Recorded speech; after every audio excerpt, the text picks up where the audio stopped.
Amir avtosavdoda arzonga 2012-yil Lacetti'ni Gentra qilib qo'yilgan varianti ko'rishing ham mumkin. Avtomat korobka, 1.6 motorda, oldi orqa faralar qo'yilgan, Gentra diski, 4 ta yaxshi balonda.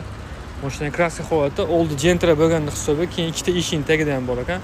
Salon qismini ko'rsataman, tonirovka ruxsatnomasi yo'q ekan.